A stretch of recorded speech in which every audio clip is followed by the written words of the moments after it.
여기 보이는 실제 기출 한국사 문제를 하나하나 분석해서 만들었습니다. 또한 저희가 퀴즈 앱도 만들었으니 첫 번째 댓글 설명란을 참고해 주세요. 그럼 바로 시작합니다. 고려 상감청자. 고려. 고려청자는 고려시대를 대표하는 공예품이에요. 특히 상감청자는 고려만의 독창적인 기법으로 만들어진 도자기입니다. 상감 기법이란 그릇 표면을 파내고 그 안에 흰색이나 검은색 흙을 채워 넣어 무늬를 만드는 방식이에요. 이렇게 하면 아름다운 문양이 선명하게 드러나요. 청자 상감 모란무늬 항아리는 국보로 지정된 대표적인 상감청자예요. 모란꽃 무늬를 상감 기법으로 새겨 넣어 우아하고 화려한 느낌을 줍니다. 고려청자는 처음에는 중국의 영향을 받았지만 12세기경 상감 기법을 개발하면서 고려만의 독자적인 청자 문화를 꽃피웠어요. 청자의 푸른빛은 비취색이라고도 불리는데 맑고 은은한 색감이 특징이에요. 전라남도 강진과 전라북도 부안이 고려청자의 주요 생산지였어요. 강진에서는 특히 많은 가마터가 발견되어 청자 생선의 중심지였음을 알 수 있습니다. 의상과 원효. 통일신라. 의상과 원효는 신라 시대의 대표적인 승려예요. 먼저 의상에 대해 이야기해 볼게요. 의상은 당나라에 유학을 다녀온 승려인데요. 돌아와서 영주에 부석사를 세웠어요. 부석사는 지금도 경북 영주에 남아있는 아름다운 절이에요. 의상은 화엄 사상을 정리해서 우리나라에 전했어요. 화엄 일승 법궤도라는 책을 지어서 화엄 사상의 핵심을 담았는데 이 책은 복잡한 화엄 사상을 도표로 정리한 것이에요. 의상 덕분에 신라에는 화엄종이 크게 발전했고 많은 제자들이 그의 가르침을 따랐어요. 이제 원효에 대해 이야기할게요. 원효는 의상과 함께 당나라로 유학을 가려다가 중간에 깨달음을 얻고 돌아왔어요. 해골의 고인물을 마시고 깨달았다는 유명한 이야기가 있지요. 원효는 무예가라는 노래를 지어서 민간에 퍼뜨렸어요. 무예란 걸림이 없다는 뜻이에요. 그는 일반 백성들에게 나무아미타불만 외우면 극락에 갈 수 있다는 정토신앙을 전파했어요. 덕분에 어려운 불교가 일반 백성들에게도 쉽게 다가갈 수 있었지요. 원효는 불교 대중화에 큰 공을 세운 승려예요. 독립협회. 근대 대한제국. 독립협회에 대해 알아볼게요. 독립협회는 1896년에 서재필을 중심으로 만들어진 단체예요. 서재필은 미국에서 돌아온 후 우리나라의 자주 독립과 근대화를 위해 이 단체를 세웠어요. 독립협회는 처음에 독립문을 세우는 일부터 시작했어요. 원래 중국 사신을 맞이하던 영은문을 허물고 그 자리에 독립문을 세워서 우리가 더 이상 중국에 의존하지 않는 독립국가임을 보여주려 했던 거예요. 독립문 주춧돌 놓는 예식에는 조선 백성뿐 아니라 외국인들도 돈을 보태줄 정도로 큰 관심을 받았어요. 독립협회는 독립신문도 발행했는데 이건 최초의 민간신문이자 한글로 쓰인 신문이었어요. 또 만민공동회라는 대규모 집회를 열어서 러시아의 저령도 조차 요구와 군사교관, 재정고문 파견 요구를 물리치기도 했어요. 나중에는 의회 설립운동까지 벌였는데 중추원을 개편해서 의회처럼 만들자고 주장했어요. 하지만 보수 세력의 반발로 1898년에 강제로 해산당하고 말았답니다. 강화도 조약. 근대 개항기. 강화도 조약에 대해 알아볼게요. 1875년에 운요 사건이 일어났어요. 일본 군함 운요호가 강화도 앞바다에서 조선을 자극하며 충돌을 일으킨 거예요. 일본은 이 사건을 빌미로 조선의 개항을 요구했어요. 결국 1876년에 조선은 일본과 강화도 조약을 맺게 되었어요. 이 조약은 조선이 외국과 맺은 최초의 근대적 조약이에요. 하지만 불평등 조약이었어요. 조약의 주요 내용을 살펴보면 먼저 부산, 원산, 인천 이렇게 세 개의 항구를 열게 되었어요. 또 일본인이 조선에서 죄를 지어도 일본법으로 재판받는 치외법권을 인정했어요. 그리고 일본 화폐를 조선에서 사용할 수 있게 했고 해안 측량권도 허용했어요. 반면에 관세를 정하는 규정이 없어서 일본 상품이 세금 없이 들어올 수 있었어요. 강화도 조약으로 조선은 문호를 개방하게 되었지만 일본에게 유리한 조건이 많았기 때문에 이후 조선 경제에 큰 타격을 주었어요. 6월 민주항쟁. 현대의 후기. 6월 민주항쟁에 대해 알아볼게요. 이 항쟁은 1987년 6월에 일어난 민주화 운동이에요. 당시 전두환 정권은 군사 독재를 이어가고 있었고 국민들은 대통령을 직접 뽑을 수 있는 직선제 개헌을 원했어요. 그런데 전두환 대통령이 4월 13일에 호원 조치를 발표했어요. 호원이란 헌법을 지킨다는 뜻인데 사실상 직선제 개헌을 거부하겠다는 선언이었어요. 이에 분노한 국민들이 전국적으로 시위에 나섰어요. 특히 서울대학생 박종철이 경찰의 고문으로 사망한 사건과 연세대학생 이한열이 시위 도중 최루탄에 맞아 쓰러진 사건이 국민들의 분노를 더욱 키웠어요. 시위는 학생뿐 아니라 회사원, 주부, 상인 등 각계각층이 참여하는 범국민적 운동으로 확산되었어요. 당시 민주헌법 쟁취 국민운동본부가 시위를 이끌었고 동장에서 대통령까지 내 손으로 라는 구호가 널리 퍼졌어요. 결국 6월 29일 노태우 민정당 대표가 직선제 개헌을 수용하겠다는 선언을 발표하면서 민주화에 큰 성과를 이루었어요. 이후 헌법이 개정되어 5년 단임의 대통령 직선제가 실현되었고 그해 12월에 대통령 선거가 치러졌어요. 역대 정부의 통일 노력. 현대 2000년대. 역대 정부의 통일 노력에 대해 이야기해 볼게요. 대한민국 정부는 분단 이후 계속해서 남북관계 개선과 통일을 위해 다양한 노력을 기울여 왔어요. 먼저 1988년 노태우 정부 시절에 77 선언이 발표되었어요. 이 선언의 정식 명칭은 민족 자존과 통일 번영을 위한 특별 선언이에요. 77 선언에서는 남북 동포 간의 상호 교류를 적극 추진하고 이산 가족들이 서로 만날 수 있도록 하겠다는 내용이 담겨 있었어요. 또한 남북 간의 교역을 민족 내부 교역으로 보겠다는 획기적인 내용도 포함되어 있었죠. 그 후 2000년에는 김대중 정부 시절 역사적인 남북 정상회담이 평양에서 열렸어요. 김대중 대통령과 김정일 국방위원장이 만나 6.15 남북 공동선언을 발표했어요. 이때 처음으로 남북 이산가족 상봉행사가 이루어졌어요. 수십 년간 생사도 모르고 헤어져 살던 가족들이 드디어 만날 수 있게 된 거예요. 이 정상회담의 성과로 김대중 대통령은 노벨 평화상을 수상하기도 했어요. 이어서 노무현 정부 시절인 2007년에는 두 번째 남북 정상회담이 열렸고 10월 4 남북 공동선언이 발표되었어요. 개성공단은 남북 경제협력의 대표적인 사업이에요. 2000년 남북 정상회담 이후 합의가 이루어졌고 2004년부터 본격적으로 가동되기 시작했어요. 개성공단은 북한의 노동력과 남한의 자본, 기술이 결합한 경제협력 사업으로 남북 관계의 상징적인 존재가 되었어요. 개항 이후 근대 시설과 기구. 근대 개항기. 개항 이후 조선에는 여러 근대 시설과 기구들이 도입되었어요. 먼저 제중원에 대해 알아볼게요. 제중원은 1885년에 설립된 우리나라 최초의 근대식 국립병원이에요. 미국인 선교사이자 의사인 알렌이 갑신정변 때 부상당한 민영익을 치료한 것이 계기가 되어 설립되었어요. 제중원에서는 서양 의술을 보급하고 의학 교육도 실시했어요. 나중에 세브란스 병원으로 이어지게 됩니다. 기기창은 1883년에 설립된 근대식 무기 제조 공장이에요. 청나라 기술자의 도움을 받아 신식 무기를 만들었어요.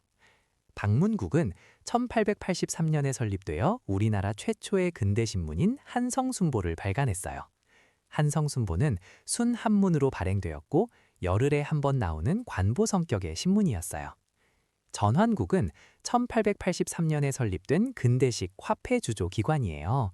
새로운 화폐를 발행하는 역할을 했어요. 그런데 삼정이정청은 개항 이후가 아니라 철종 때인 1862년에 설치된 기구예요. 삼정이정청은 임술농민봉기 이후 전정, 군정, 환곡 등 삼정의 문란을 바로잡기 위해 만들어진 기구로 개항 이전인 조선 후기에 해당해요. 따라서 개항 이후 도입된 근대 시설이나 기구가 아니에요. 이봉창 의사와 한인애국단. 근대 일제강점기. 이봉창 의사에 대해 이야기해 볼게요. 이봉창은 일제강점기에 활동한 독립운동가예요. 그는 김구 선생이 이끌던 한인애국단 소속이었어요. 한인애국단은 1931년에 중국 상하이에서 만들어진 항일 독립운동 단체입니다. 이봉창 의사는 1932년 1월 8일 일본 도쿄에서 일왕 히로히토가 탄 마차를 향해 폭탄을 던졌어요. 이 사건을 도쿄 의거라고 불러요. 안타깝게도 폭탄은 다른 마차의 명중에서 일왕 암살은 실패했어요. 이봉창 의사는 그 자리에서 체포되었고 같은 해 10월에 일본에서 순국하셨어요. 이 의거는 비록 성공하지 못했지만 한국인의 독립의지를 전 세계에 알리는 계기가 되었어요. 같은 한인애국단 소속이었던 윤봉길 의사는 1932년 4월 상하이 훈커우 공원에서 폭탄을 던져 일본군 수뇌부를 처단한 훈커우 공원 의거를 일으켰어요. 안중근 의사는 한인애국단보다 앞선 시기인 1909년에 만주 하얼빈에서 초대 조선 통감이었던 이토 히로부미를 저격한 분이에요. 대한민국 임시정부. 근대 일제강점기. 대한민국 임시정부에 대해 알아볼게요. 1919년 3월 1일 전국적으로 만세운동이 일어났어요. 이 3.1운동을 계기로 우리 민족은 체계적인 독립운동을 이끌 정부가 필요하다고 느꼈어요. 그래서 1919년 4월 중국 상하이에서 대한민국 임시정부가 수립되었어요. 임시정부는 민주공화제를 채택했고 초대 대통령으로 이승만이 선출되었어요. 임시정부는 국내외 독립운동을 연결하기 위해 연통제를 실시했어요. 연통제는 국내 각 지역의 비밀행정 조직을 만들어 정보를 전달하고 독립운동 자금을 모으는 역할을 했어요. 또한 독립운동 자금을 마련하기 위해 독립공채를 발행했어요. 미국에는 구미위원부를 설치해서 외교 활동을 펼쳤어요. 구미위원부는 미국과 유럽에서 우리나라의 독립을 알리는 외교 업무를 담당했어요. 임시정부는 기관지로 독립신문을 발행하여 독립운동 소식을 알렸어요. 그런데 대한국국제는 임시정부가 아니라 1899년 대한제국 시기에 반포된 것이에요. 대한국국제는 대한제국이 황제권을 강화하기 위해 만든 헌법적 성격의 문서로 임시정부보다 20년 전의 일이에요. 금관가야와 김수로왕. 삼국시대 가야. 금관가야에 대해 알아볼게요. 금관가야는 김수로 왕이 세운 나라예요. 가야는 낙동강 유역에 있었던 여러 작은 나라들의 연맹체인데요. 그 중에서 금관가야가 초기에 가장 강했어요. 금관가야의 중심지는 지금의 경상남도 김해 지역이에요. 김수로 왕의 건국 신화는 구지가라는 노래와 함께 전해져요. 구지봉에서 9촌장이 하늘에 제사를 지내며 구지가를 불렀더니 하늘에서 금빛 상자가 내려왔고 그 안에 6개의 황금알이 있었대요. 그중 가장 먼저 태어난 사람이 김수로 왕이 되어 금관가야를 세웠어요. 가야는 철이 많이 생산되어서 철을 수출하며 성장했어요.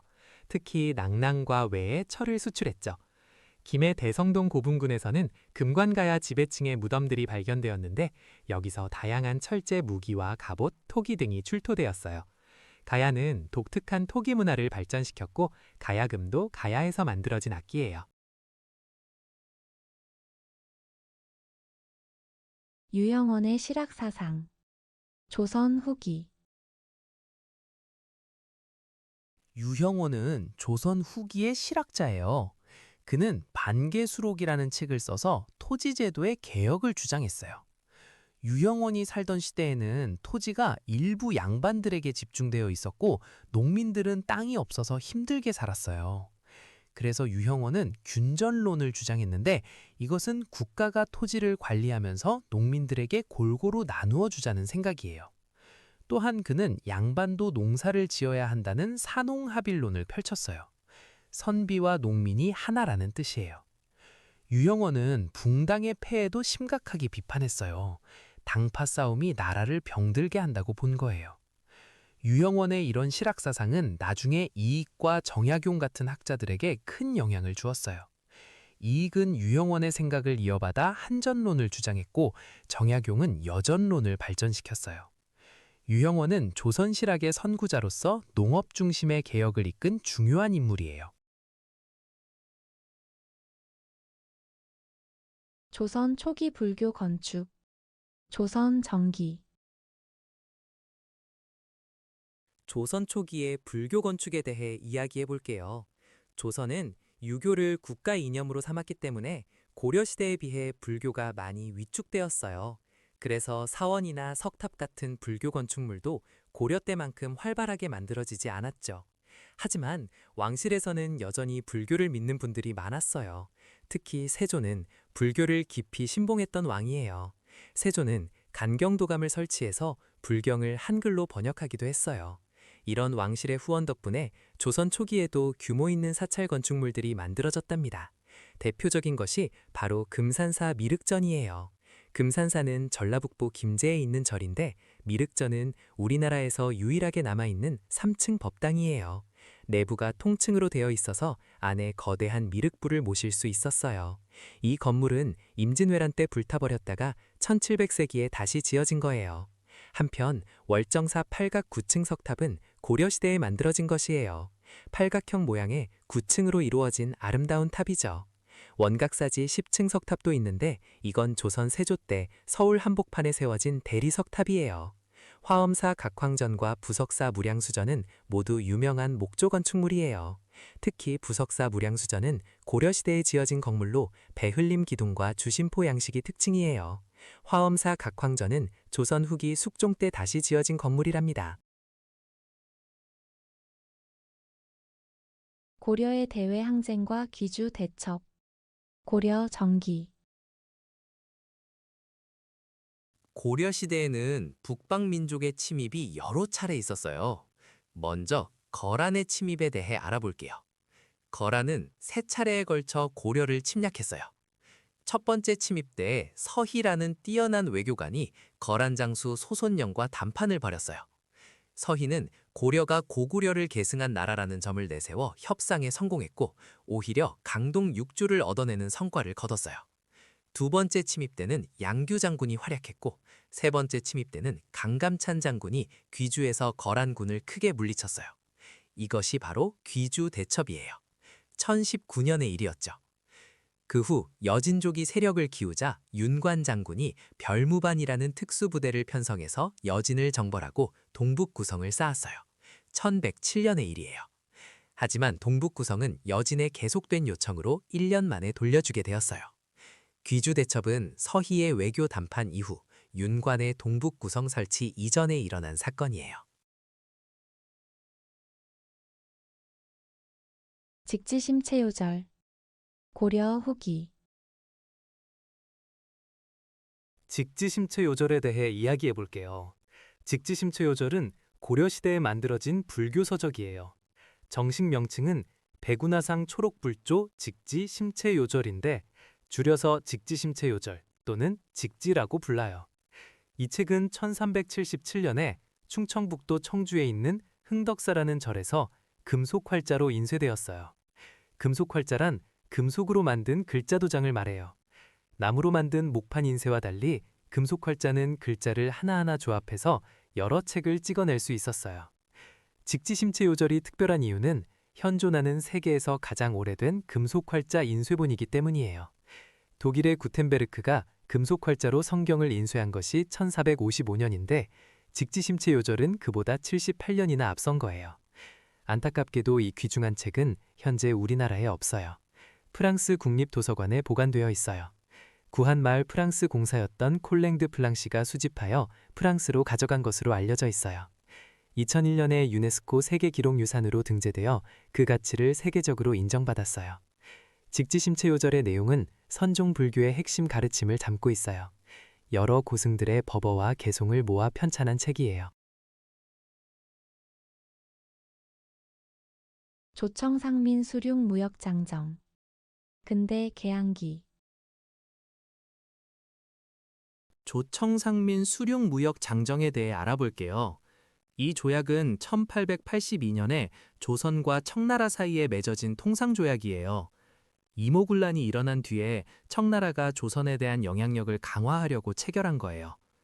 이 조약의 가장 큰 특징은 조선이 청나라의 속방이라는 내용을 담고 있다는 점이에요.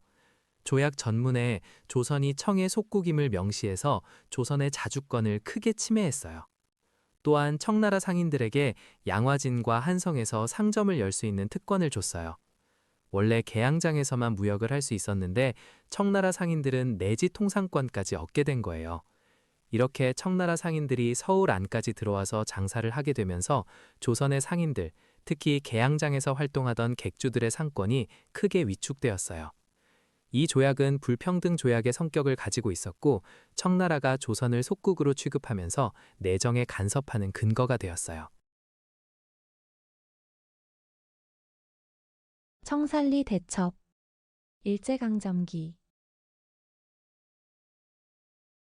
청산리 대첩은 1920년 10월에 만주 지역에서 벌어진 독립군의 대표적인 승리예요. 김좌진 장군이 이끄는 북로군정서와 홍범도 장군이 이끄는 대한독립군 등 여러 독립군 부대가 연합해서 일본군을 상대로 큰 승리를 거뒀어요. 청산리 대첩은 백운평, 천수평, 어랑촌, 고동화 등 여러 곳에서 약 6일간 이어진 전투를 통틀어 부르는 이름이에요. 이 전투에서 독립군은 일본군에게 큰 피해를 입혔고 이것은 무장 독립투쟁 역사에서 가장 빛나는 승리로 기록되고 있어요. 청산리 대첩의 주역인 김좌진 장군은 신흥무관학교 출신의 독립운동가로 북로군정서의 총사령관이었어요. 홍범도 장군은 청산리 대첩 직전인 1920년 6월에 봉오동 전투에서도 일본군을 크게 물리친 명장이에요. 청산리 대첩 이후 일본은 이에 대한 보복으로 간도 지역의 한인들을 무차결 학살하는 경신참변을 일으켰어요. 이 때문에 독립군 부대들은 만주를 떠나 러시아 자유시로 이동하게 되었어요. 고구려. 삼국시대. 고구려에 대해 이야기해 볼게요. 고구려는 기원전 37년에 주몽이 세운 나라예요. 주몽의 성은 고씨였고 졸본 지역에서 나라를 세웠어요. 이후 수도를 국내 섬으로 옮겼다가 장수왕 때 평양으로 천도했어요.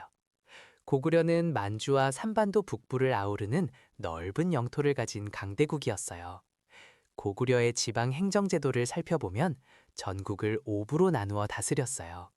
수도에는 5부가 있었고 지방에도 5부를 두었는데 이를 오족이라고도 불렀어요. 또한 중요한 지역에는 욕살이라는 관리를 파견해서 다스렸어요. 군사 조직으로는 경당이 있었는데 이곳에서 젊은이들이 글과 활쏘기를 함께 배웠어요. 고구려의 중요한 회의 기구로는 제가회의가 있었어요. 왕 아래 상가, 고추가 등의 대가들이 모여서 나라의 중요한 일을 결정했어요. 또한 귀족들이 모여 재상을 선출하기도 했는데 이를 연나부에서 주관했어요. 고구려는 광개토대왕과 장수왕 시기에 가장 강성했어요. 광개토대왕은 영토를 크게 넓혔고 장수왕은 남진 정책을 펼쳐 한강 유역까지 차지했어요. 신라 민정문서. 통일신라 중기. 신라 시대에는 국가가 백성들을 체계적으로 관리하기 위해 특별한 문서를 만들었어요. 바로 민정문서라고 불리는 것인데요. 촐랑문서 또는 신라장적이라고도 해요. 이 문서는 일본 도다이지라는 절의 창고에서 발견되었는데 신라 서원경 근처 4개 마을의 상황을 기록한 거예요. 문서에는 마을의 둘레가 얼마인지, 호수가 몇 호인지, 사람 수는 몇 명인지 아주 꼼꼼하게 적혀 있어요. 또 논과 밭이 얼마나 있는지, 뽕나무와 잣나무가 몇 그루인지, 심지어 말과 소가 몇 마리인지까지 기록했어요. 3년마다 이 내용을 새로 조사해서 업데이트했다고 해요. 이렇게 자세하게 기록한 이유가 무엇일까요? 바로 세금을 걷고 노동력을 동원하기 위해서였어요. 나라에서 백성들에게 세금을 부과하려면 각 마을에 사람이 몇 명 사는지, 땅이 얼마나 있는지 정확히 알아야 했거든요. 또 성을 쌓거나 큰 공사를 하면 인구 파악이 필수였어요. 이 민정문서는 통일 신라 시대 촌락의 경제 상황과 국가의 수치 체제를 알 수 있는 아주 귀중한 자료랍니다. 신간회와 이상제. 일제강점기 1920년대. 이상제 선생에 대해 이야기해 볼게요. 이상제는 일제강점기에 활동한 독립운동가이자 사회운동가예요. 그는 1850년에 태어나서 1927년에 세상을 떠났어요. 젊은 시절에는 개화파 관료로 활동했고 독립협회에서도 중요한 역할을 했어요. 일제강점기가 되자 그는 민족운동에 헌신했는데 특히 청년운동과 민족유일당 운동에 앞장섰어요. 신간회라는 단체가 있었는데 이 단체는 1927년에 만들어진 민족유일당 운동의 결실이에요. 신간회는 민족주의 계열과 사회주의 계열이 힘을 합쳐서 만든 항일운동 단체였어요. 이상제 선생은 바로 이 신간회의 초대 회장을 맡았어요. 신간회는 일제의 기회주의를 부인한다는 강령을 내세웠고 민족의 단결과 정치적, 경제적 각성을 촉구했어요. 안타깝게도 이상제 선생은 신간회가 창립된 그 해에 돌아가셨어요. 그의 장례식은 사회장으로 거행되었는데 수많은 사람들이 모여서 그의 죽음을 애도했어요. 그만큼 당시 민중들에게 존경받는 지도자였던 거예요. 버풍왕의 업적. 고대 신라 중고기. 버풍왕은 신라 제23대 왕이에요. 재위 기간은 514년부터 540년까지였어요. 버풍왕은 신라를 고대 국가로 발전시킨 아주 중요한 왕이에요. 먼저 병부를 설치했어요. 병부는 군사 업무를 담당하는 관청이에요. 이전까지는 체계적인 군사 조직이 없었는데 병부를 만들면서 군대를 효율적으로 관리할 수 있게 되었어요. 또 율령을 반포했어요. 율령은 국가의 법률과 제도를 정리한 것이에요. 율은 형벌에 관한 규정이고 명은 행정에 관한 규정이에요. 이렇게 법을 정비하면서 나라를 체계적으로 다스릴 수 있게 되었어요. 버풍왕은 불교도 공인했어요. 527년에 이차돈이 순교한 뒤 불교를 국가공인 종교로 받아들였어요. 이차돈의 순교 이야기는 유명해요. 이차돈이 처형당할 때 목에서 흰 피가 솟았다는 전설이 전해져요. 또 버풍왕은 건원이라는 연호를 사용했어요. 연호란 왕이 독자적으로 사용하는 연대표기 방식이에요. 중국의 연호를 쓰지 않고 자기만의 연호를 쓴다는 것은 독립국임을 보여주는 것이에요. 그리고 금관가야를 병합해서 신라의 영토를 넓혔어요.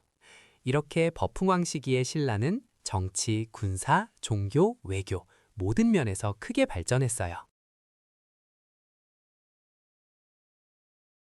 고려시대 대외 무역과 병난도.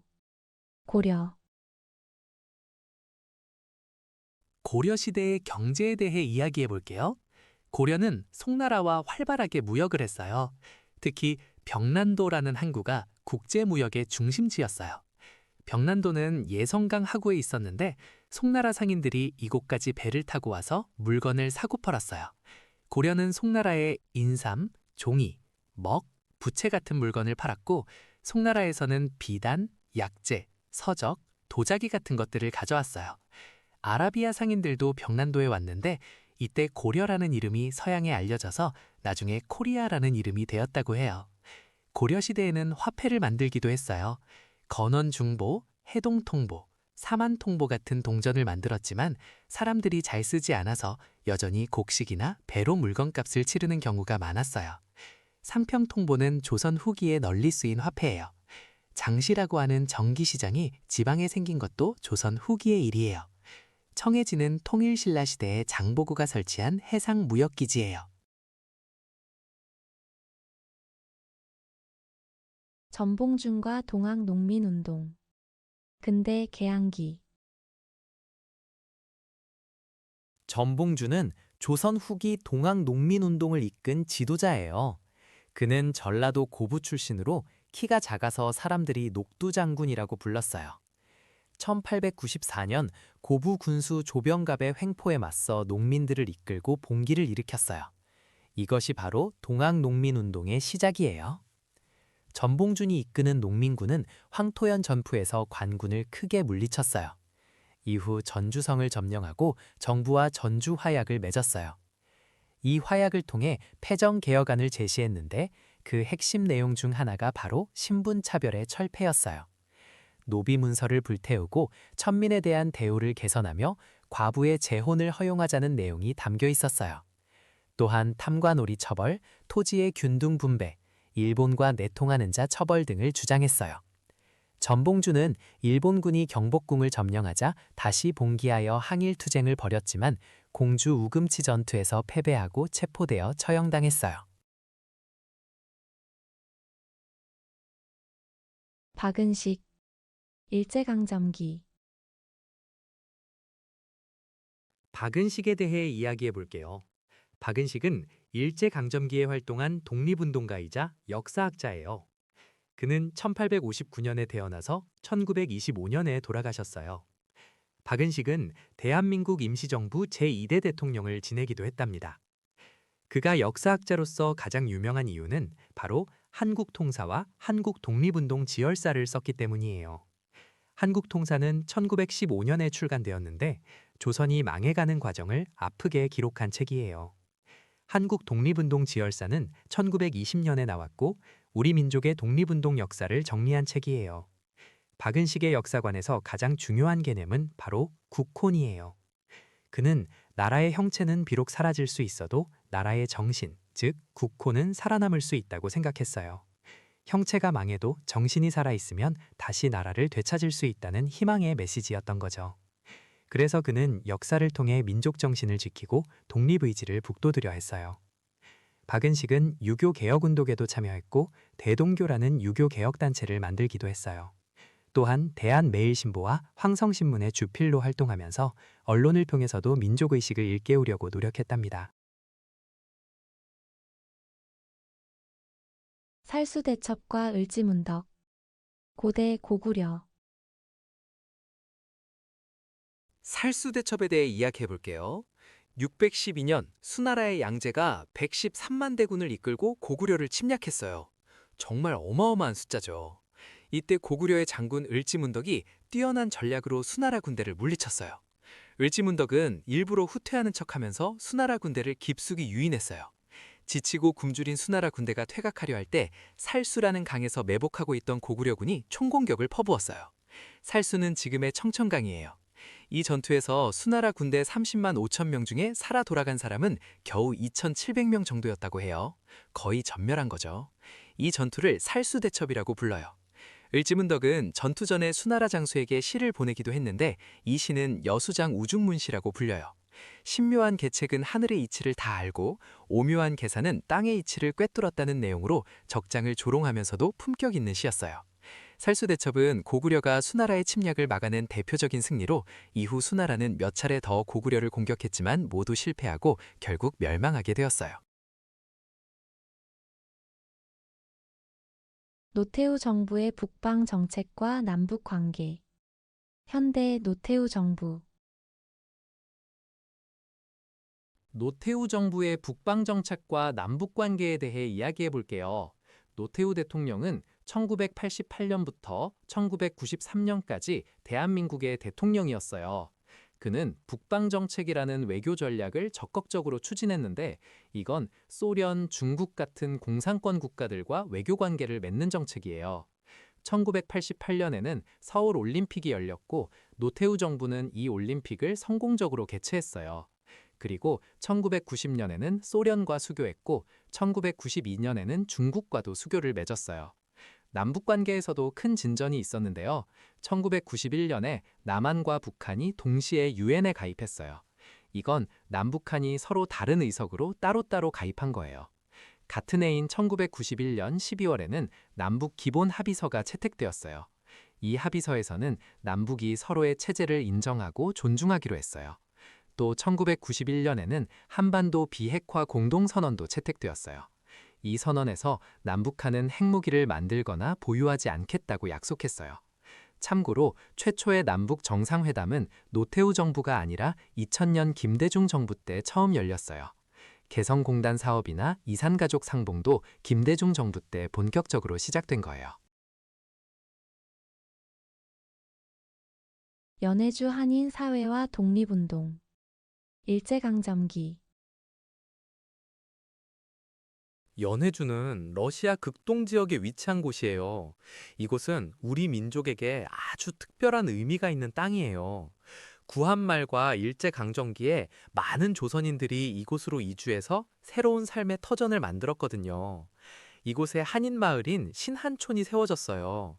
신한촌은 블라디보스토크 근처에 있었는데 단순한 거주지가 아니라 독립운동의 중요한 거점이었어요. 1914년에는 바로 이 연해주에서 대한광복군 정부가 수립되었어요. 대한광복군 정부는 이상설, 이동휘 등이 중심이 되어 만든 무장 독립운동 단체예요. 군사력을 갖추고 일제에 맞서 싸우려 했던 거죠. 또한 연해주에는 권업회라는 단체도 있었어요. 권업회는 한인들의 경제적 자립과 민족 교육을 위해 활동했고 권업신문이라는 신문도 발행했어요. 이처럼 연해주는 해외 한인 사회의 중심지이자 독립운동의 주요 무대였어요. 안타깝게도 1937년에 스탈린의 강제 이주 정책으로 연해주의 한인들은 중앙아시아로 쫓겨나게 되었어요. 이들이 바로 고려인의 조상이에요. 연해주 한인들의 역사는 우리 민족의 디아스포라 역사에서 빼놓을 수 없는 중요한 부분이에요. 한국 회화의 시대별 발전. 삼국, 고려, 조선. 한국의 대표적인 그림들을 시대순으로 살펴볼게요. 먼저 고구려 시대에는 무덤한 벽에 그림을 그렸어요. 이걸 고군벽화라고 해요. 고구려 사람들은 무덤 주인의 생활 모습이나 사신도 같은 신비로운 존재들을 벽에 그렸어요. 특히 강서대묘의 사신도가 유명한데 청룡, 백호, 주작, 현무 같은 네 방위의 신을 힘차게 그렸어요. 이런 벽화들은 5세기에서 7세기 사이에 많이 그려졌어요. 다음으로 고려 시대에는 불교가 크게 융성했기 때문에 불화가 발달했어요. 불화란 부처님이나 보살을 그린 그림이에요. 고려 불화는 섬세한 필치와 화려한 색채가 특징이에요. 특히 수월 관음도가 유명한데 관세음 보살을 아름답게 그린 그림이에요. 고려 불화는 13세기에서 14세기에 많이 제작되었어요. 마지막으로 조선시대에는 풍속화가 발달했어요. 풍속화란 일반 백성들의 일상생활을 그린 그림이에요. 조선 후기 화가 김홍도가 대표적인 풍속화가예요. 그는 서당, 씨름, 무동 같은 작품에서 백성들의 생활 모습을 생생하게 담아냈어요. 김홍도는 18세기에 활동했어요. 이렇게 정리하면 고구려 고분 벽화가 가장 먼저, 그 다음이 고려 불화, 마지막이 조선 풍속화 순서가 돼요. 명종과 을사사화. 조선 정기. 명종은 조선의 13대 임금이에요. 명종이 왕위에 오를 때 나이가 너무 어렸기 때문에 어머니인 문정왕후가 대신 정치를 했어요. 이것을 수렴청정이라고 해요. 문정왕후는 자신의 동생인 윤원영을 중용했는데 윤원영은 권력을 마음대로 휘둘렀어요. 명종 시기에는 을사사화가 일어났어요. 1545년에 윤원영 일파가 윤임 일파를 몰아내면서 많은 사림이 피해를 입었죠. 이 사화는 외척들 사이의 권력 다툼에서 비롯된 것이에요. 윤임의 세력을 대윤, 윤원영의 세력을 소윤이라고 불렀는데 소윤이 대윤을 제거한 사건이 바로 을사사화예요. 또한 명종 때는 양재역 벽사 사건도 일어났어요. 양재역 근처 벽에 정권을 비판하는 글이 붙었는데 이를 빌미로 윤원영 일파가 반대파를 숙청했어요. 이 시기 권력을 독점한 윤원영과 그의 첩 정난정의 횡포는 매우 심했다고 전해져요. 독립신문. 근대. 독립신문에 대해 알아볼까요? 독립신문은 1896년에 창간된 우리나라 최초의 민간신문이에요. 서지필이 만들었는데 그는 갑신정변에 참여했다가 미국으로 망명했던 인물이에요. 미국에서 의사가 된 후 다시 조선으로 돌아와서 독립신문을 창간했어요. 독립신문의 가장 큰 특징은 한글과 영문으로 발행되었다는 점이에요. 한글판은 순한글로 썼는데 당시 대부분의 신문이 한문을 섞어 썼던 것과 달랐어요. 이렇게 한 이유는 일반 백성들도 쉽게 읽을 수 있게 하려는 거였어요. 영문판도 함께 발행해서 외국인들에게 조선의 상황을 알렸어요. 독립신문은 일반 대중에게 근대적 지식과 국권, 민권 사상을 널리 알리는 역할을 했어요. 국민들의 권리가 중요하다는 것, 나라의 독립이 소중하다는 것을 강조했지요. 서재필은 독립신문 창간 외에도 독립협회를 만들어서 민중계몽운동을 펼쳤어요. 참고로 다른 신문들도 알아두면 좋아요. 황성신문은 1898년에 창간된 신문으로 국한문 혼용체를 사용했고 을사늑약 체결 때 장지연이 쓴 시일야 방송대곡이라는 논설로 유명해요. 대한매일신보는 1904년에 영국인 베델이 창간한 신문으로 일제의 검열을 피해 항일 논조를 강하게 펼쳤어요. 제국신문은 1898년에 창간되어 순한글로 발행되었고 주로 부녀자와 서민층을 대상으로 했어요. 성종, 조선 정기.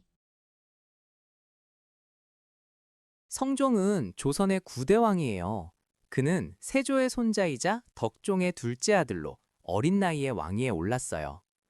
성종은 조선 초기의 제도와 법률을 완성한 왕으로 유명해요.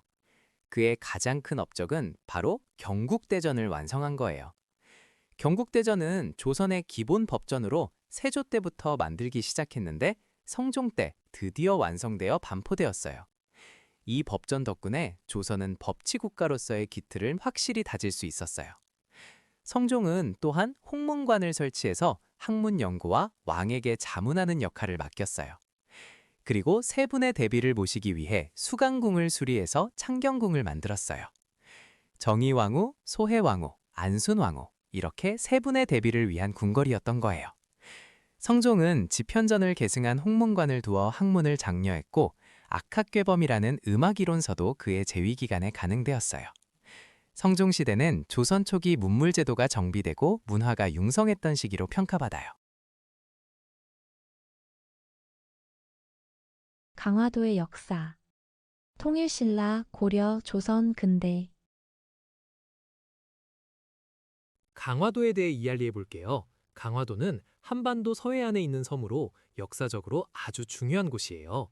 통일신라 시대에는 혈구진이라는 군사기지가 설치되었어요. 해적을 막고 바다를 지키기 위한 곳이었죠. 고려 시대에는 몽골의 침입을 피해 수도를 강화도로 옮겼어요. 1232년부터 약 40년 동안 강화도가 고려의 임시 수도였답니다. 이 시기에 팔만대장경도 만들어졌어요. 조선시대에는 정족산에 사고를 설치했어요. 사고는 조선왕조실록 같은 중요한 역사 기록을 보관하던 곳이에요. 임진왜란 이후 실록을 안전하게 지키기 위해 여러 곳에 사고를 두었는데 강화도 정족산 사고가 그중 하나였죠. 근대에 들어서 강화도는 외세의 침략을 받기도 했어요. 1866년 병인양요 때 프랑스군이, 1871년 신미양요 때 미국군이 침입했어요. 또 1875년에는 일본이 운요호 사건을 일으켜 다음에 강화도 조약이 체결되었어요. 이 조약이 바로 조선이 외국과 맺은 최초의 근대적 조약이에요. 불평등 조약이었지만 조선이 문호를 개방하는 계기가 되었답니다. 통리기무화문. 조선 후기. 통리기무화문에 대해 알아볼게요. 1880년 조선은 강화도 조약 이후 본격적으로 개화 정책을 추진하게 되는데요. 이때 개화 정책을 총괄할 새로운 기구가 필요했어요. 그래서 설치된 것이 바로 통리기무화문이에요. 통리기무화문은 개화와 관련된 모든 업무를 총괄하는 최고 기구였어요. 그 아래에는 12개의 실무부서인 12사를 두어서 외교, 군사, 통상 등 다양한 분야의 업무를 나누어 처리했어요. 통리기무화문이 설치된 후 조선은 청나라의 영선사를 파견해서 근대 무기 제조 기술을 배워오게 했고 일본에는 조사시찰단을 보내서 일본의 근대화된 모습을 살펴보게 했어요. 또한 군제개혁도 추진해서 신식 군대인 별기군을 창설했고 기존의 5군영을 2영으로 통폐합했어요. 이렇게 통리기무하무는 조선 정부가 개화 정책을 체계적으로 추진하기 위해 만든 핵심 기관이었어요. 조선 후기 경제 발달. 조선 후기. 조선 후기 경제에 대해 알아볼게요. 조선 후기는 17세기 이후 특히 영조와 정조 시대를 전후로 경제가 크게 발전한 시기예요. 이 시기에는 농업 기술이 발달하면서 모내 기법이 전국적으로 확산되었어요. 모내 기법은 모짜리에서 모를 키운 다음 논에 옮겨 심는 방법인데 이렇게 하면 김매기 횟수를 줄일 수 있고 노동력도 절약할 수 있었어요. 상업도 크게 발달했는데요. 보부상이라 불리는 상인들이 전국을 돌아다니며 물건을 팔았고 장시라 불리는 지방시장이 5일마다 열리면서 농민들도 쉽게 물건을 사고 팔 수 있게 되었어요. 특히 담배, 인삼, 목화 같은 작물은 팔기 위해 재배하는 상품 작물로 인기를 끌었어요. 수공업 분야에서는 민간인이 직접 광산을 개발하는 것이 허용되었는데 이를 설점 수세제라고 해요. 정부에 세금만 내면 누구나 광산을 캘 수 있게 된 거예요. 화폐 경제도 발달해서 상평 통보가 전국적으로 유통되었어요. 다만 해동 통보나 사만 통보는 조선 후기가 아니라 고려 시대에 만들어진 화폐예요. 해동 통보는 고려 숙종 때 주조되었고 사만 통보 역시 고려 시대의 화폐랍니다. 판소리. 조선 후기. 판소리에 대해 알아볼게요. 판소리는 조선 후기에 크게 발전한 우리나라의 전통음악이에요. 한 명의 소리꾼이 북을 치는 고수의 장단에 맞춰서 긴 이야기를 노래하는 공연 예술이에요. 소리꾼은 노래뿐만 아니라 말로 하는 대사인 안일이 그리고 몸짓인 발림까지 함께해요. 그래서 판소리는 노래와 연기가 결합된 종합 예술이라고 할 수 있어요. 판소리의 특별한 점 중 하나는 구경꾼도 공연에 참여할 수 있다는 거예요. 관객들이 얼씨구, 좋다, 잘한다 같은 추임새를 넣으면서 소리꾼과 함께 호흡을 맞춰요. 이런 추임새는 공연의 흥을 돋우는 중요한 역할을 해요. 원래 판소리는 12마당이 있었다고 전해지는데요. 지금까지 전해지는 것은 5마당뿐이에요. 춘향가, 심청가, 흥보가, 수궁가, 적벽가 이렇게 5작품이에요. 춘향가는 춘향과 이몽룡의 사랑 이야기를 담고 있고요. 심청가는 효녀 심청의 이야기예요. 흥보가는 착한 흥보와 욕심쟁이 놀부 형제의 이야기이고 수궁가는 토끼와 자라가 나오는 이야기예요. 적벽가는 중국의 삼국지에서 나오는 적벽대전을 다루고 있어요. 판소리는 서민들 사이에서 인기를 얻으면서 발전했는데 나중에는 양반들도 즐기게 되었어요. 조선 후기 서민 문화가 성장하면서 판소리도 함께 발전한 거예요. 조선 후기 신분제의 동요. 조선 후기. 조선 후기에는 신분제가 크게 흔들리기 시작했어요. 원래 조선은 양반, 중인, 상민, 천민으로 나뉘는 엄격한 신분 사회였는데요. 후기로 가면서 이 질서가 무너지기 시작한 거예요. 특히 돈을 번 평민이나 천민들이 양반 신분을 사거나 족보를 위조해서 양반 행세를 하는 일이 많아졌어요. 이런 현상을 신분제의 동요라고 해요. 농민 중에서도 분홍이 생겨났고 상업으로 큰 돈을 번 상인들도 등장했어요. 이들은 공명첩이라는 것을 사서 양반이 되기도 했는데 공명첩은 나라에서 재정이 어려울 때 돈을 받고 팔던 일종의 관직 임명장이에요. 또한 군역을 피하려고 호적을 거짓으로 꾸미는 일도 많았어요. 유학이라고 호적에 올리면 군역을 면제받을 수 있었거든요. 그래서 실제로는 농민인데 호적상으로는 유학으로 기록된 사람들이 크게 늘어났어요. 한편 양반들 사이에서도 분화가 일어났어요. 벼슬을 하지 못하고 가난해진 양반들을 잔반이라고 불렀는데 이들은 양반 신분이지만 실제 생활은 평민과 다를 바 없었어요. 반대로 중인이나 서얼들은 자신들의 능력을 인정받으려는 움직임을 보였어요. 서울들은 집단 상소를 올려서 관직 진출의 제한을 풀어달라고 요구하기도 했어요. 이처럼 조선 후기에는 경제력이 신분보다 중요해지면서 전통적인 신분 질서가 크게 흔들렸어요. 무신 집권기 주요 기구. 고려 중기. 무신 집권기에는 여러 특별한 기구들이 만들어졌어요. 먼저 중방에 대해 알아볼게요. 중방은 원래 2군 6위의 장군들이 모여 군사 문제를 논의하던 곳이었어요. 그런데 무신정변 이후에는 무신들이 국정 전반을 논의하는 최고 권력기구로 바뀌었답니다. 도방은 최충원이 자신의 신변을 보호하기 위해 만든 사병 조직이에요. 최충원의 집에 설치되어 경호와 치안 유지를 담당했어요. 이후 최씨 모신 정권 내내 유지되면서 정권의 군사적 기반이 되었답니다. 교정도감은 최충원이 설치한 최고 권력기구예요. 국정 전반을 총괄하는 기관으로 최씨 정권의 핵심 통치기구였어요. 최충원은 스스로 교정별감이 되어 국정을 장악했답니다. 정방은 최후가 설치한 인사행정기구예요. 문무 관리의 인사를 담당했는데 최후의 집에 설치되어 인사권을 장악했어요. 원래 인사는 이부와 병부에서 담당했지만 정방이 생기면서 최씨 정권이 인사권까지 쥐게 된 거예요. 서방은 최후가 문신들을 모아 만든 기구예요. 문신들의 자문을 구하고 문안 업무를 담당했답니다. 최씨 정권이 문신들을 포섭하고 정권의 정당성을 높이기 위해 만들었어요. 이렇게 무신 집권기에는 기존 관청 외에 무신들만의 독자적인 권력기구들이 운영되었어요. 특히 최씨 정권 때 도방, 교정도감, 정방, 서방 등이 만들어지면서 최씨 가문이 인사권과 군사권, 국정운영권을 모두 장악할 수 있었답니다. 사직단. 조선. 사직단에 대해 알아볼게요. 사직단은 조선시대의 토지의 신인 사와 곡식의 신인 직에게 제사를 지내던 곳이에요. 사는 토지의 신이고 직은 곡식의 신을 뜻해요. 조선은 농업을 나라의 근본으로 삼는 농본주의 국가였기 때문에 토지와 곡식을 매우 중요하게 여겼어요. 그래서 나라에서 직접 이 두 신에게 제사를 올렸던 거예요.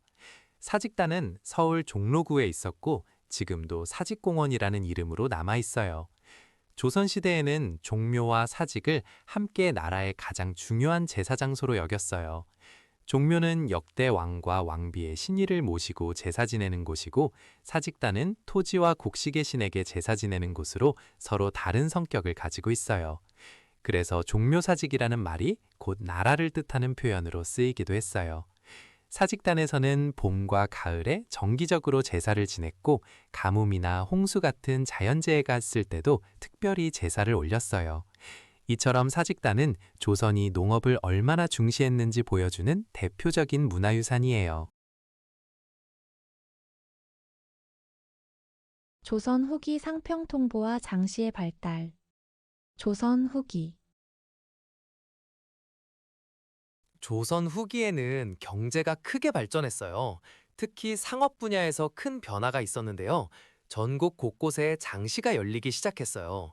장시는 5일마다 열리는 시장인데 보부상들이 이 장시를 돌아다니면서 물건을 팔았어요. 이 시기에 화폐 경제도 발달했는데요. 상평통보라는 동전이 전국적으로 널리 사용되었어요. 상평통보는 숙종 때부터 본격적으로 유통되기 시작해서 조선 후기 내내 사용된 대표적인 화폐예요. 사람들은 상평통보를 가지고 장시에서 물건을 사고 팔았어요. 농업에서도 변화가 있었는데요. 모내기법이 널리 퍼지면서 쌀 생산량이 늘어났고 담배, 인삼 같은 상품 작물도 재배하기 시작했어요. 수공업에서는 민영 수공업이 발달해서 개인이 물건을 만들어 파는 경우가 많아졌어요. 광업에서도 민간인이 세금을 내고 광산을 경영하는 설점수세제가 시행되었어요. 이렇게 조선 후기는 상업과 화폐 경제가 활발해진 시기였답니다. 일제강점기 민족 말살 정책. 일제강점기 후기. 일제강점기에는 우리 민족의 정체성을 말살하려는 정책이 여러 차례 시행되었어요. 특히 1937년 중일전쟁이 일어난 후부터는 더욱 심해졌는데요. 일제는 한국인들에게 황국신민서사를 외우도록 강요했어요. 황국신민서사란 일본 천황의 충실한 신하가 되겠다고 맹세하는 글이에요. 학교나 관공서에서 조회 때마다 이 서사를 암송해야 했답니다. 또 학교에서 조선어 과목을 아예 폐지해버렸어요. 한글을 쓰거나 가르치는 것 자체를 금지한 거예요. 1940년대에 들어서면 창씨 개명까지 강요받게 되는데요. 이름마저 일본식으로 바꾸라고 한 거예요. 이렇게 일제는 전쟁을 수행하면서 한국인을 완전히 일본인으로 동화시키려 했어요. 이 시기를 민족 말살 통치 시기라고 부르기도 해요. 1937년부터 1945년 광복까지 이어진 이 시기에 우리 민족은 언어와 이름, 정신까지 빼앗길 위기에 처했답니다. 통리기무화문과 개화정책. 근대 개항기. 통리기무화문에 대해 알아볼게요. 1876년 강화도 조약으로 개항을 하게 된 조선은 새로운 국제 질서에 대응해야 했어요. 그래서 1880년에 개화 정책을 총괄하기 위한 기구로 통리기무화문을 설치했어요. 이 기관은 외교와 통상, 군사, 기계, 어학 등 12개 부서를 두고 개화 정책 전반을 담당했어요. 통리기무화문의 건의로 청해 영선사를 파견해서 근대 무기 제조 기술을 배워오도록 했어요. 김윤식이 이끄는 영선사 일행에는 유학생과 기술자들이 포함되어 있었어요. 이들이 배워온 기술을 바탕으로 근대적 무기 공장인 기기창을 설치하게 됩니다. 또한 통리기무화문의 주도로 신식 군대인 별기군을 창설했어요. 별기군은 일본인 교관의 지도를 받으며 근대적 군사훈련을 받았어요.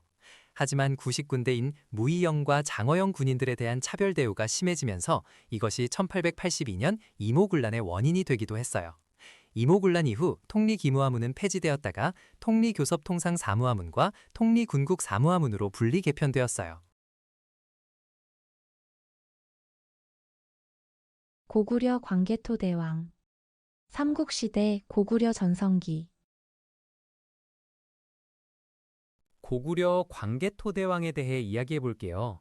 광개토대왕은 고구려의 전성기를 이끈 왕이에요. 391년에 왕위에 올라 412년까지 약 22년간 고구려를 다스렸어요. 그의 이름에서 광개토는 넓게 땅을 열었다는 뜻인데요. 실제로 그는 고구려의 영토를 크게 넓혔어요. 광개토대왕은 영락이라는 독자적인 연호를 사용했어요. 연호란 왕이 자신의 연대를 세는 고유한 이름인데 이것을 쓴다는 건 중국과 대등한 위치임을 선언하는 거예요. 그래서 광개토대왕 능비에는 영락이라는 연호가 새겨져 있어요. 광개토대왕의 업적을 살펴보면 먼저 북쪽으로는 거란과 비려를 정벌했고 동쪽으로는 동부여를 복속시켰어요. 그리고 서쪽으로는 후연을 공격해 요동 지역을 차지했어요. 남쪽으로는 백제를 압박하고 신라에 침입한 외를 물리쳐주기도 했어요.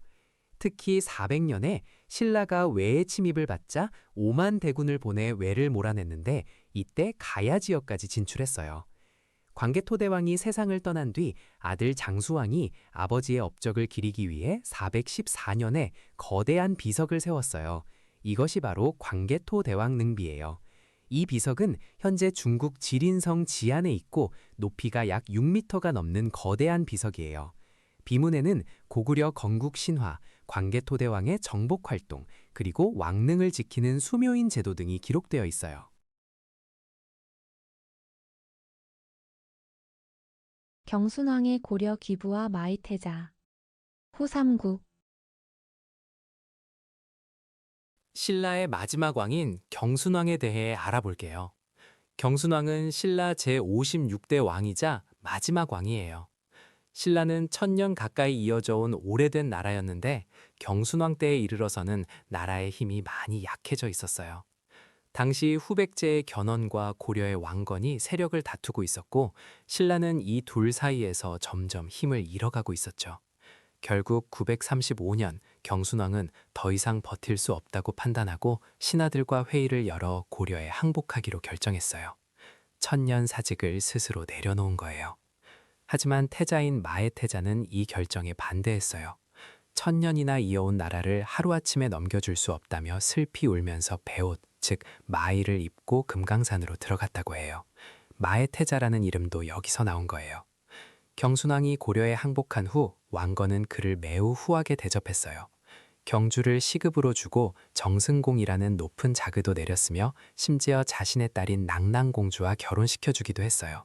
신라의 마지막을 평화롭게 마무리한 것이죠. 조선 후기 서민 문화. 조선 후기.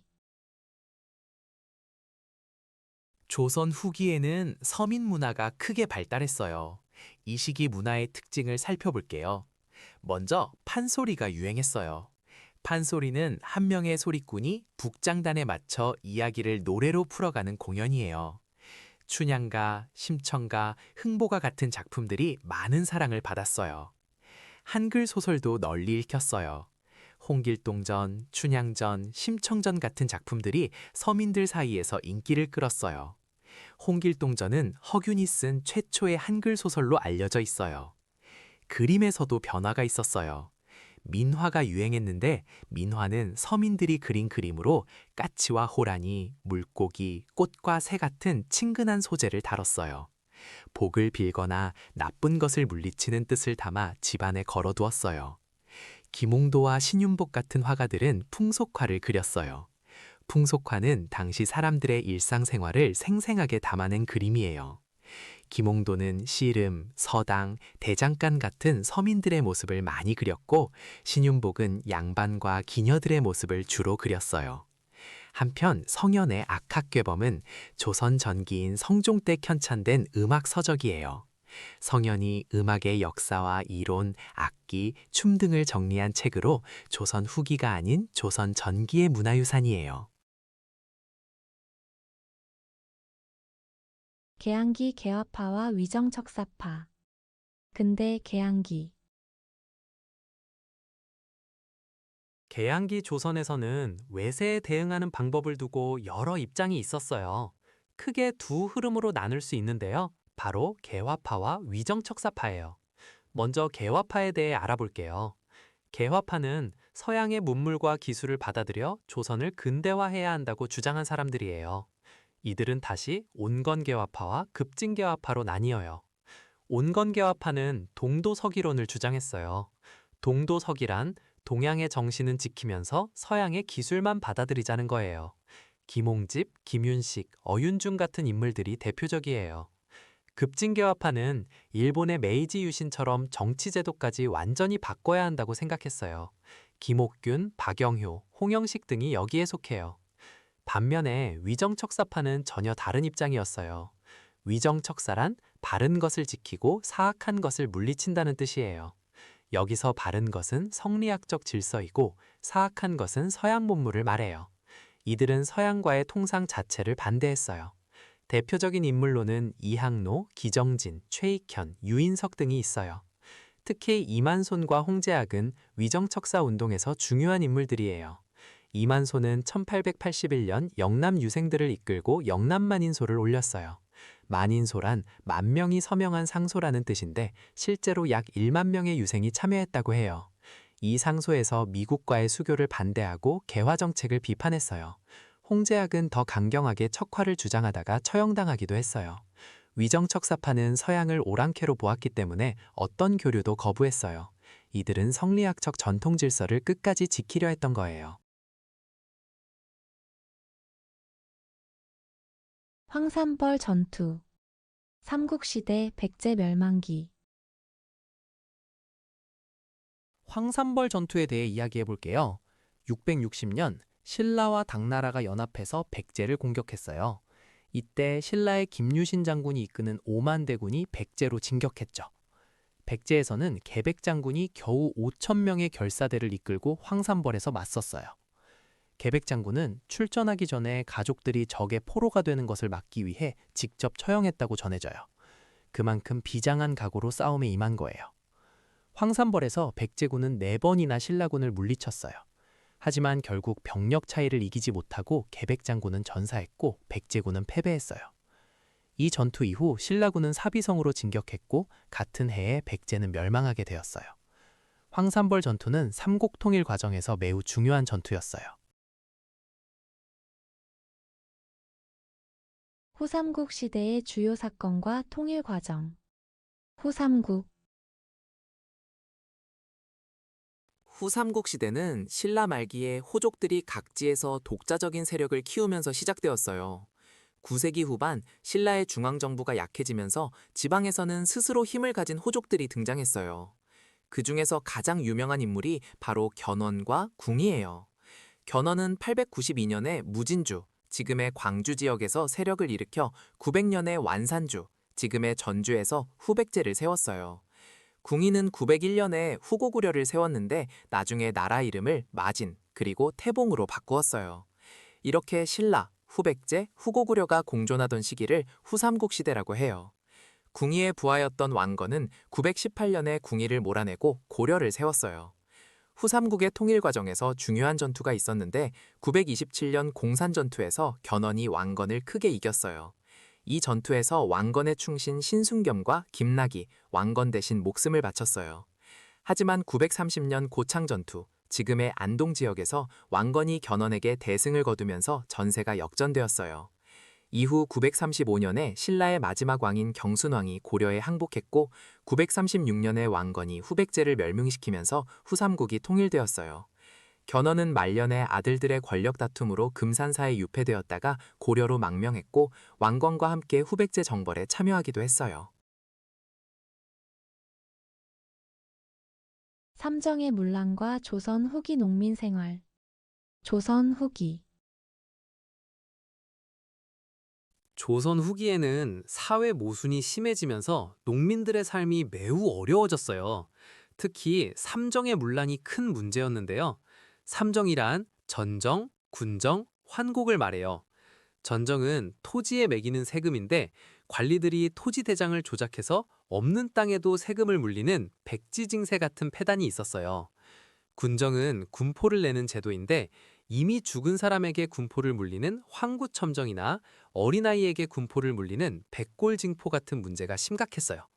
환곡은 봄에 곡식을 빌려주고 가을에 이자를 붙여 받는 제도였는데 관리들이 이자를 너무 높게 받거나 강제로 빌려주는 등 횡포가 심했어요. 이런 삼정의 문란 때문에 농민들은 굶주림에 시달렸고 결국 1862년에 진주에서 시작된 임술 농민 봉기가 전국으로 퍼지게 되었어요. 정부에서는 이 문제를 해결하기 위해 삼정 이정청을 설치했지만 근본적인 해결은 되지 않았어요. 1910년대 무단 통치. 일제강점기 1910년대. 1910년대 일제강점기 초기, 우리나라는 일본에게 나라를 빼앗기고 가장 혹독한 시기를 겪었어요. 이 시기를 무단 통치 시기라고 불러요. 말 그대로 무력으로 우리 민족을 억누르던 때였어요. 이때 일본은 조선을 다스리기 위해 조선 총독부를 설치했어요. 조선 총독은 일본 군인 출신이 맡았고 입법, 사법, 행정의 모든 권한을 가졌어요. 정말 막강한 권력이었죠. 또 전국 곳곳에 헌병 경찰을 배치했어요. 헌병은 원래 군대 내의 경찰인데 이들이 일반 백성들까지 감시하고 단속했어요. 칼을 차고 다니며 조선인들을 위협했죠. 심지어 학교 선생님들도 제복을 입고 칼을 차야 했어요.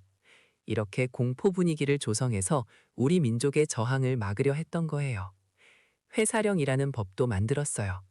조선인이 회사를 세우려면 반드시 총독의 허가를 받아야 했어요.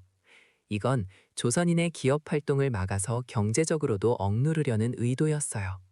그리고 토지 조사 사업을 실시해서 많은 농민들의 땅을 빼앗았어요. 한편 고종 황제의 강제 퇴위는 이보다 앞선 1907년에 일어난 일이에요. 헤이그 특사 파견을 빌미로 일본이 고종을 억지로 황제 자리에서 물러나게 한 거예요. 아직 나라를 완전히 빼앗기기 전인 대한제국 시기의 일이에요. 신라 수도 경주의 문화유산. 삼국시대. 경주는 신라의 수도였던 곳이에요. 무려 1000년 가까이 신라의 중심지였기 때문에 정말 많은 문화유산이 남아 있어요. 경주에 가면 볼 수 있는 대표적인 유적들을 살펴볼게요. 먼저 불국사 다보탑이 있어요. 불국사는 신라 경덕왕 때 김대성이 지은 절인데 다보탑은 그 안에 있는 아름다운 석탑이에요. 화려하고 독특한 모양으로 유명해요. 그리고 첨성대도 있어요. 첨성대는 신라 선덕여왕 때 만들어진 천문 관측대예요. 별을 관측하던 시설로 동양에서 가장 오래된 천문대로 알려져 있어요. 분황사 석탑도 경주에 있어요. 분황사는 선덕여왕 때 지어진 절이고 이 석탑은 돌을 벽돌처럼 다듬어서 쌓은 모전 석탑이에요. 원래는 9층이었는데 지금은 3층만 남아 있어요. 반면에 정림사지 5층 석탑은 경주가 아니라 부여에 있어요. 부여는 백제의 마지막 수도였거든요. 정림사지 5층 석탑은 백제의 대표적인 석탑으로 날렵하고 우아한 백제 석탑의 특징을 잘 보여줘요. 신석기 시대의 생활 모습. 선사시대 신석기. 신석기 시대에 대해 알아볼게요. 신석기 시대는 약 기원전 8000년경부터 시작된 시대예요. 이 시대의 가장 큰 특징은 바로 농경과 목축이 시작되었다는 거예요. 사람들이 처음으로 땅을 일구고 조, 피 같은 곡식을 재배하기 시작했어요. 또 돼지나 개 같은 동물을 기르기도 했죠. 이렇게 식량을 직접 생산하게 되면서 한 곳에 정착해서 살게 되었어요.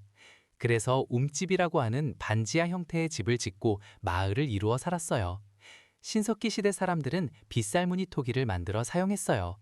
토기 표면에 비처럼 생긴 도구로 무늬를 새겨 넣어서 빗살무늬 토기라고 불러요. 이 토기는 음식을 저장하거나 조리하는 데 사용되었어요. 또한 가락바퀴를 이용해 실을 잡고 뼈바늘로 옷을 만들어 입기 시작했어요. 신석기 시대에는 태양이나 물 같은 자연을 숭배하는 애니미즘 신앙이 있었고 조개 껍데기로 만든 장신구를 몸에 걸치기도 했어요. 서울 암사동, 부산 동삼동, 양양 오산리 등에서 신석기 시대 유적이 발견되었어요.